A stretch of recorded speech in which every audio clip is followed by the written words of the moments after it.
Moses ngifuna ukugunda sibali. Angizange ngizovakasha mina. Ngizogunda. Right ma South African ngifuna ukunitshela. Nina abanye benu nje bantu okuniphapha emakini akunampupha kunashukela khona manje izolo beniphapha. Amakula avalile. Abanye benu nina nadakwa nithengana notshona nempahla edurayo. Nihluleke ukondla abomama benu. Abomama benu bayeza la emakulini njengathi la kimi nginekula mina. Niyabhalisa abomama benu ngiyababona mina bazobhalisa. Abomama beni bazobhalisa la ekuleni suni yenu. Ngeke ningitshele mina lento eningitshela yona. Ngeke ningitshele mina Masowethe nina khona abanye mina abangizonda abangangifuni mara bayabhalisa la ekuleni. La ekuleni la kuThedi bayabhalisa. Bayeza bazobhalisa bathathe babhadale month end. Abomama benu nina bayabhadala la emakuleni. Ungayike ubhadale Shoprite wena na.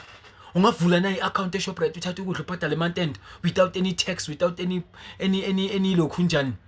Interest abazobe bayifakile abelungu they are dividing us khona manje sekumele mawuphuma uma veggie bekayenza into simple uma veggie bekafika egedini lakho athi mfe uphuma uthenga amavi sekumele manje ebhara for itamati nyanya nina and ngicela ukuyibona itrolley iphushwa eSouth African la ikasi ngifuna ubona itrolley iphushwa yoyi-1 wenu ngoba mina ngeke ngiyiphushe mina nemoko le serious kabi ukuthi ngaphushana netrolley nayo ngingayiphusha imokolo zami zingazehlisa mara ngisho ukuthi ngingcono but sengisho ukuthi ma South African ni lazy anikwazi ukucabanga benilwe izolo aninampuphu abanye balale bangadlanga izolo abanye bashiya abafazi ngoba uhambe wayomacha awuthenga ngokudla endlini msunu wendoda entsha uyinja yendoda ephuma hambe ecosha abanye abantu abamnyama abafana nawe ngila ku Moses akayindawo Moses naye la akunamuntu ofambayo la nyanya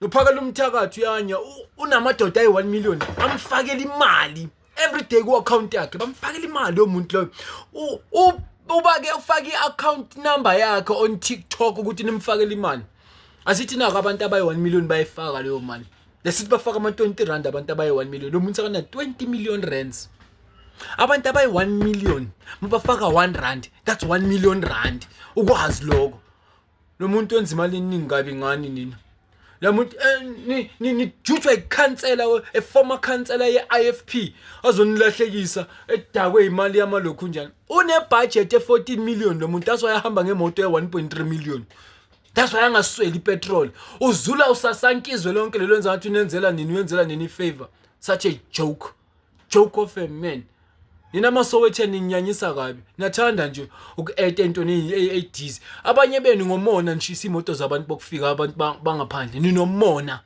nizishisile msunu ezinja ninisabi mina zonitshela nanoma nihlangana nami noma wena ndoda wakuthi TikTok osithukayo manje nesibindi ningibulale manje nasi isibindi ningibulale kodwa nje nizinja zeyilambane iqiniso nje libe lapho benifuna ukulutha eMalboro izolo niphula ama bottle store wabelungu akuselo lemlungu ke ngithi nithi abelungu nina nibaxoshi mara benifuna ukuphula ibottle store lomlungu ukhona umuntu omnyama Maxwell Williams angikhumbuli mina khona ngesimabu negazi lamaJuda naye Williams amaJuda nibheda kabi abanye benu nilambile namhlanje awuna rice awuna shukela awuna mpuphu uphuza necoffee lomsangani Frisco awukwazi nokuthenga iJacobs usebenze thenga icoffee lidurayo wazi sosibhedela ngabantu abayithiwa ababhadale omunye uvela kuGagaso Rodward FM engaziwa omunye bekayikhansela somewhere eNatal iFP